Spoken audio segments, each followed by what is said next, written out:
గత ప్రభుత్వం రాజరికపు పాలన చేస్తే కాంగ్రెస్ ప్రభుత్వం మాత్రం ప్రజాపాలన చేస్తుందన్నారు ఎక్సైజ్ శాఖ మంత్రి జూపల్లి కృష్ణారావు. హైదరాబాద్ గాంధీ భవన్లో ముఖాముఖి కార్యక్రమంలో పాల్గొన్నారు మంత్రి. బీఆర్ఎస్ ప్రభుత్వం సృష్టించిన ఆర్థిక విధ్వంసం వల్లే కాంగ్రెస్ ప్రభుత్వం అప్పులు చేయాల్సి వస్తుందన్నారు. కేసీఆర్ కేటీఆర్లకు కాంగ్రెస్ ప్రభుత్వాన్ని విమర్శించే నైతిక హక్కు లేదన్నారు మంత్రి జూపల్లి. సంవత్సరాల గొప్పగా పరిపాలన చేసినామని చెప్పుకున్నటువంటి ఆనాటి ప్రభుత్వం కేసీఆర్ కావచ్చు, ఇలా పొద్దున్నేస్తే చీటికి మాటికి ఛాలెంజ్ విసురుతున్నటువంటి కేటీఆర్ అయినా హరీష్ రావు అయినా ఇంకోరైనా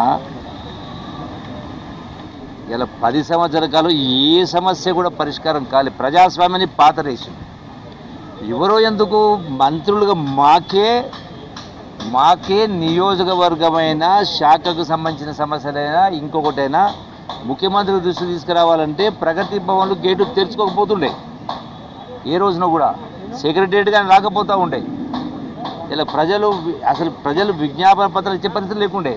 ఆఖరికి ఆ పరిష్కారం కాకపోతే ధర్నా చేసుకుంటామంటే ధర్నా చౌకని ఎత్తేసిండ్రు.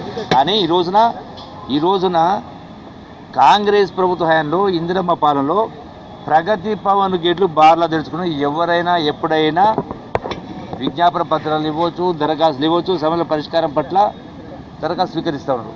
అట్లాగే ఇలా గౌరవ ముఖ్యమంత్రి గారు కూడా ఎక్కడైనా సెక్రటరీ అయినా ఇంటీరియర్ అయినా అందరినీ కలుసుకునే కార్యక్రమం చేస్తూ ఉన్నారు. ఈ రోజున జిల్లా కలెక్టరేట్లు కూడా జిల్లాలో కూడా ప్రభుత్వ పరంగా కూడా చేసే కార్యక్రమం జరుగుతూ ఉన్నాయి. ఇలా పార్టీ పరంగా కూడా ఈనాడు గాంధీ భవన్లో ప్రతి మంత్రి కూడా ఒక స్పష్టమైన ఒక తారీఖు నిర్ణయం చేసుకుని ప్రతి నెలలో ప్రతి వారంలో కూడా ఇవన్నీ చేసే కార్యక్రమం చేస్తూ ఉన్నాం. అంటే అంతిమంగా అందుకనే ఈ ప్రభుత్వం ప్రజాపాలన ప్రభుత్వం, ఇందిరమ్మ ప్రభుత్వం అనేది చెప్పుకునేదానికి ఒక స్పష్టంగా ఎలాంటి అతిశయోక్తి లేదు. గత ప్రభుత్వం డిక్టేటర్షిప్, కుటుంబ పరిపాలన, అవినీతి పరిపాలన, బాధ్యతారాహిత్య పరిపాలన ఇవన్నీ ఉన్నాయి. మీరు కలర్ చూస్తాను కాబట్టి మరొకసారి అంటే పార్టీ పరంగా అయినా ప్రజల పరంగా అయినా ఎవరికి ఏ సమస్య ఉన్నా ఇక్కడి గాంధీ భవన్ కూడా రావచ్చు.